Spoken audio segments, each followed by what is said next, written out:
continuamos con nuestro apartado de vampirismo de hoy, pero viendo ahora ya casos documentados. Hemos visto uno anteriormente, el de Arnold Paole, y ahora llega el turno de ver el de Jure Grando, el vampiro de Kringa.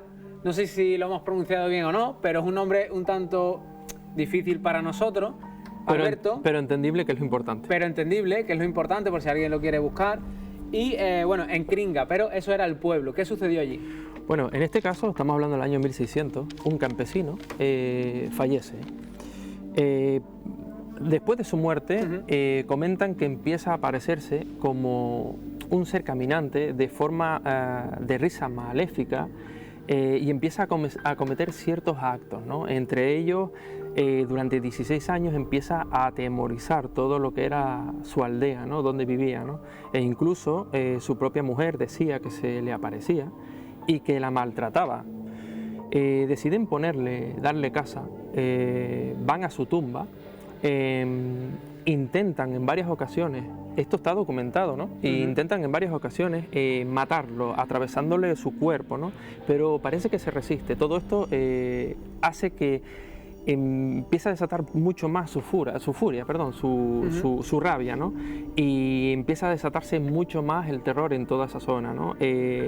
Lo que todo el mundo cuenta es que caminaba con una risa, o con lo que parecía una risa malvada, llena de sangre, hasta que un sacerdote junto con más campesinos una noche van a su tumba. Allí encuentran nuevamente el cuerpo, abren su tumba, lo decapitan. En ese proceso de decapitación el cuerpo intenta luchar hasta que finalmente pues se desvanece, ¿no? Rendido, ¿no? A partir de ahí lo incineran y todo se acaba, ¿no? Como lo habían encontrado, era con una risa también, ¿no? En esa tumba también estaba con una risa. Su ropa y su boca también estaba llena de sangre, ¿no? Haciendo sospechar que era él quien era el responsable de todos esos crímenes, ¿no? De todo ese temor que asoló en 1672, que fue esa noche cuando acabó todo.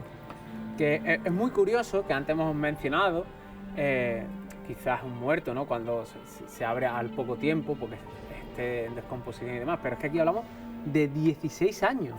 Exactamente.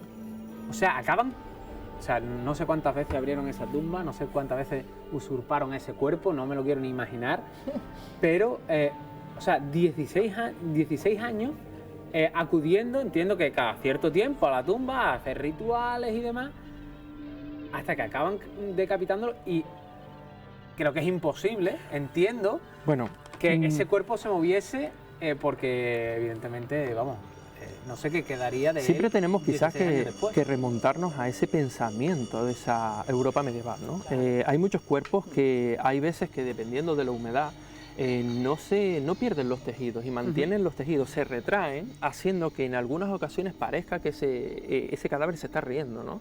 Entonces, todo esto hay que ponerle el punto de atención a la mentalidad de aquella época, ¿no? A ese miedo colectivo, a esa época que está llena de supersticiones, claro, de mitos, y a saber esa documentación, cómo fue escrita, por quién, exactamente, cuáles eran sus creencias. También es cierto que incluso el pelo y las uñas pueden crecer en una persona fallecida. Hay gente que la sacan al cabo de 7 años y le ha crecido el pelo, le ha crecido las uñas, o sea que esto son cosas que hoy en día se verían quizás de otra manera.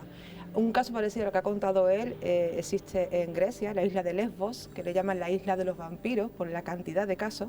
De hecho, encontraron, en una excavación encontraron una serie de tumbas todas en hilera, supuestos vampiros, todos siempre supuestos, lógicamente. Y se dice que había uno que además se llamaba Vlad, como Vlad Tepes, que era un simple campesino que nadie comprende porque no tenía antecedentes de haber hecho nada extraño, como en casos anteriores que se han visto.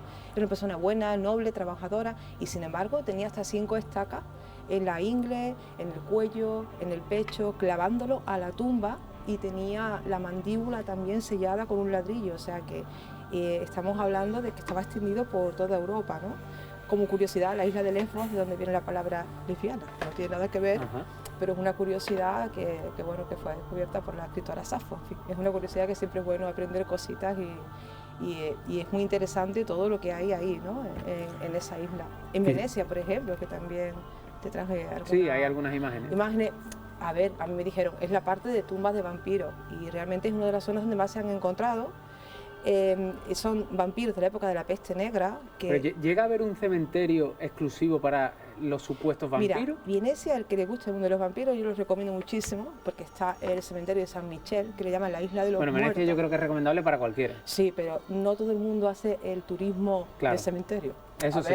Aquí hay una persona macabra que le gusta ese turismo, pero es un monumento por donde lo mires.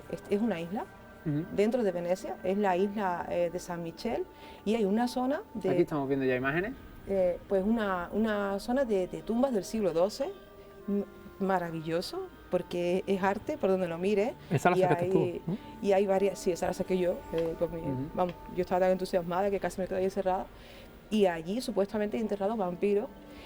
Curiosidades, muchas veces se entierran a los vampiros en islas, porque se dice que a través del agua su poder pierde, y si es el agua salada, más aún, es como un virus que desaparece con el agua salada. Esto es una curiosidad que hoy en día se sigue usando en el mundo de la hechicería, rituales, santería, que es otro tema también a tratar, porque estamos hablando de esto como si fuera algo raro y monstruoso, pero hoy en día realmente...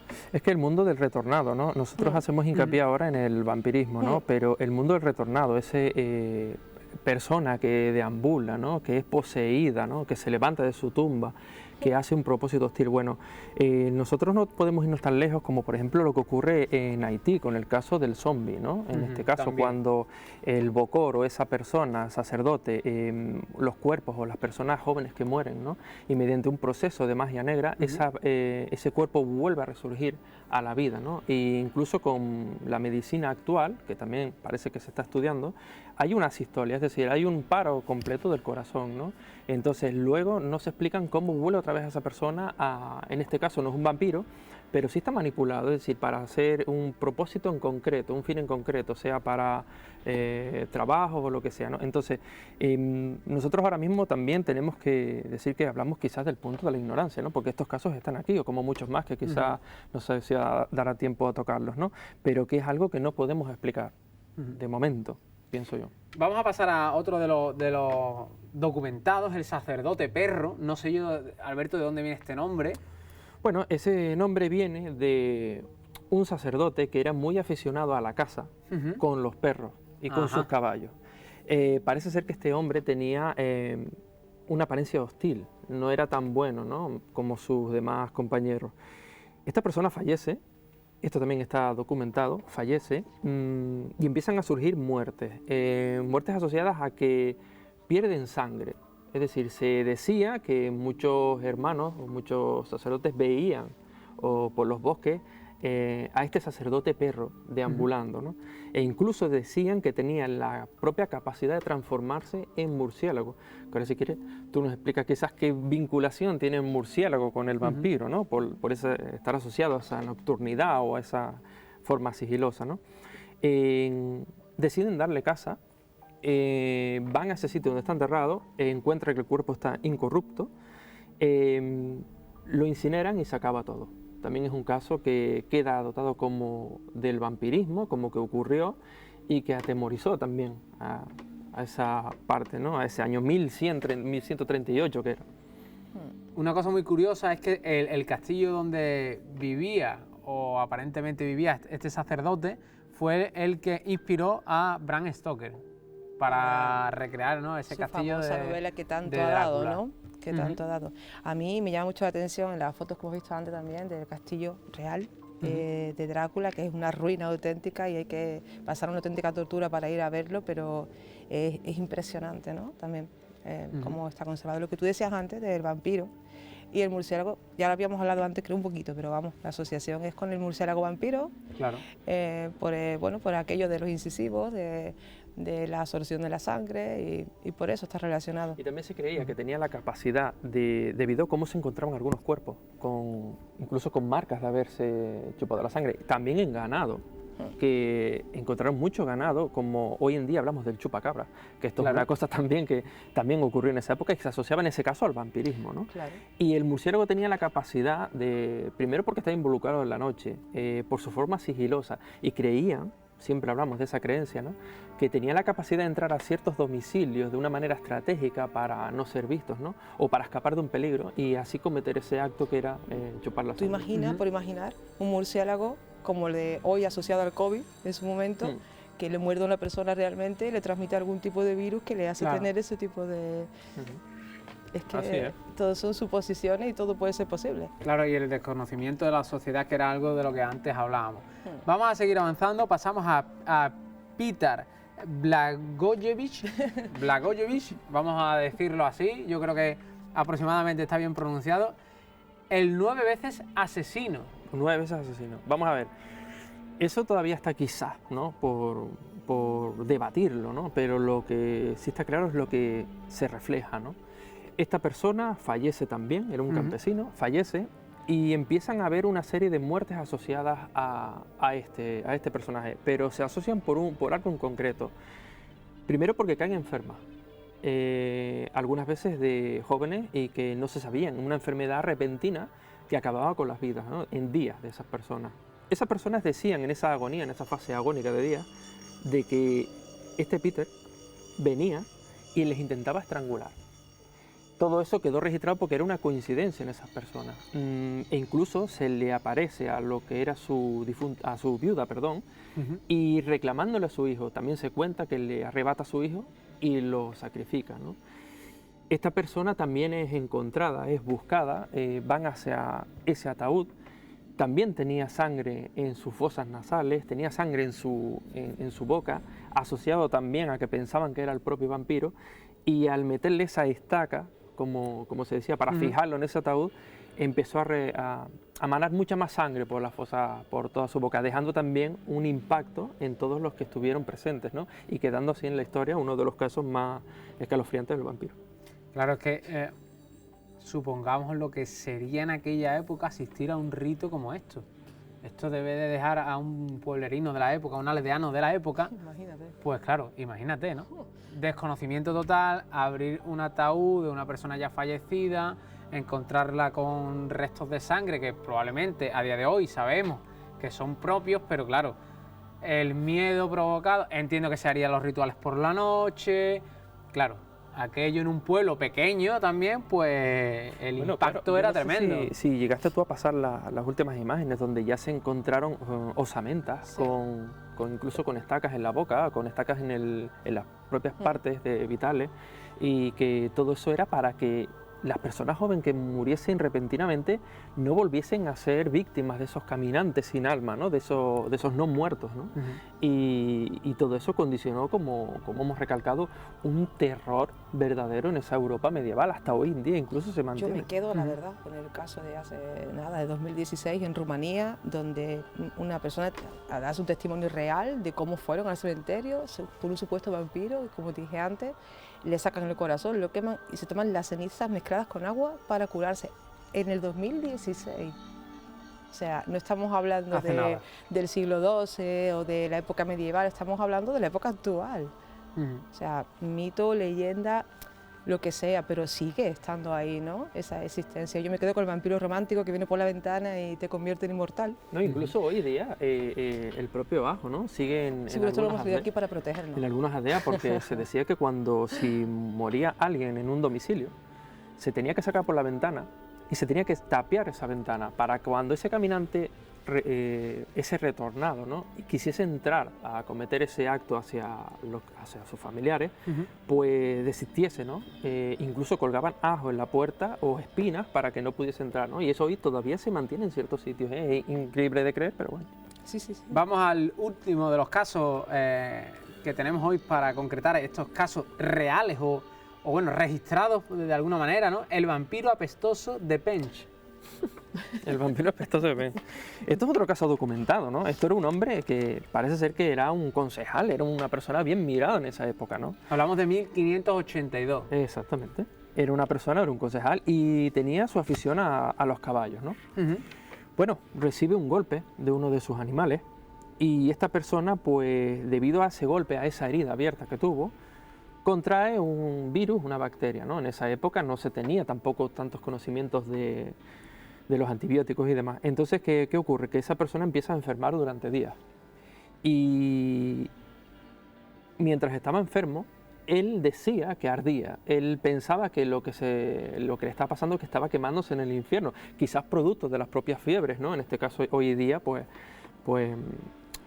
él decía que se quemaba y que era producto de sus pecados, sus grandes pecados que cometió en vida, ¿no? La gente, visto esto, pensaba ya que él había hecho un pacto directo con el propio mal. Una noche, esa bacteria, esa sepsis, acaba con su vida y, según los testigos, un gato negro entra por una de las ventanas, hace como si fuese con la mano, le araña la cara y abandona nuevamente la ventana, y a partir de ahí se creía y se convencía de que esa persona estaba o había hecho un pacto con el mal. Esa persona fue vista, esa persona empezó a deambular también por esos bosques, pero que yo sepa no cometió ningún crimen, sino que fue visto por muchas personas, le reconocían.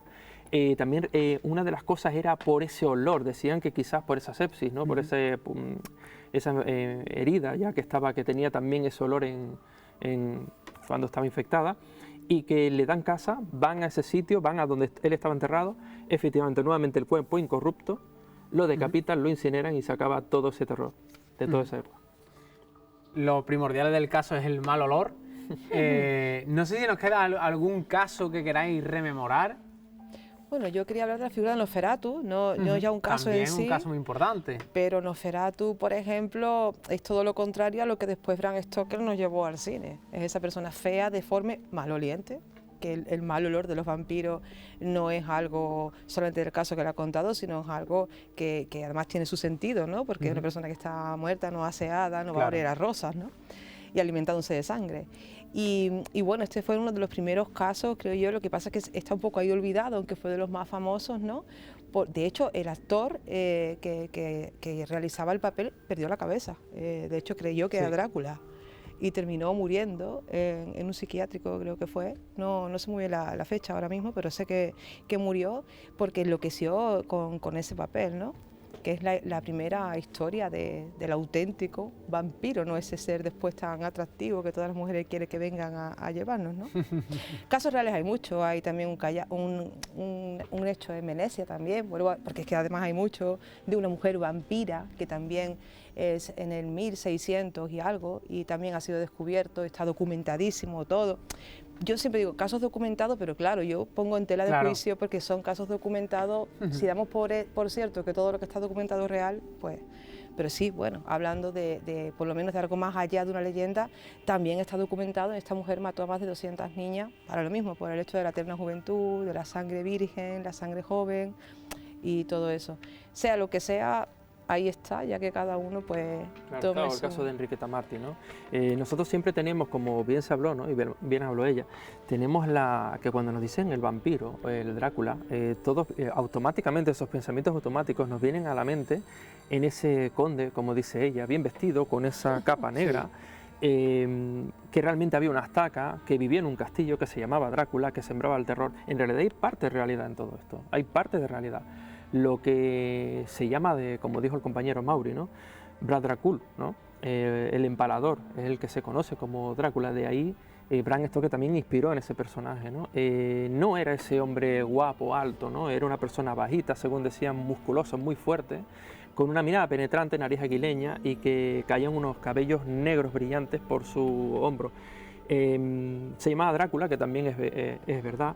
Desató el terror, que también es verdad, y el hecho de la estaca que se habló, que el único fin era fijar al cuerpo, que también es verdad. En realidad hay parte de todo en realidad. Bebía sangre. Y que bebía sangre, exactamente. Que tomaba la sangre de sus enemigos. En búsqueda de la eterna juventud, ¿no? Como en todas las sociedades y en todas las épocas ha existido, ¿no? Para mí uno de los que más me ha impactado es un caso español, el Sacamantecas, ¿no? Que ya hablaremos algún día de ello. Exactamente, con nombre y apellido, que vivió, existió y que hizo de las suyas con muchos niños, ¿no? Por desgracia, ¿no? Y es un caso también documentadísimo en España. Sí, eso sí, es un caso de famoso hombre del saco, que nos dijeron a todos que realmente existió con nombre y apellidos y que hizo de las suyas en esa España. Y otro que buscaba la eterna juventud, como tú bien decías, el tema de matar a niñas incesantemente Bueno, para buscar a la juventud Sí, bebiendo sí. su sangre. Hace un par de días se detuvo el asesinato de 3 niños, creo que fue en Brasil, por su inocencia De tener el COVID. Horrible. Nada más que decir, esto es real, vamos. Horrible. Salió en las noticias. O Pues sea, nada. no hay que irse tan a las supersticiones del siglo XII que Que yo seguimos creo que, estando en el mismo como punto. siempre se ha dicho, el ser humano todavía nos quedan milenios para evolucionar mentalmente. Quizá. Pues aquí acabamos nuestro tema de vampirismo. Alberto, muchísimas gracias. Gracias, buenas noches. Charo, muchísimas gracias. Igualmente. Y hasta aquí el programa de hoy. Recuerden, dentro de 7 días, muchísimo más aquí en Zona Oculta.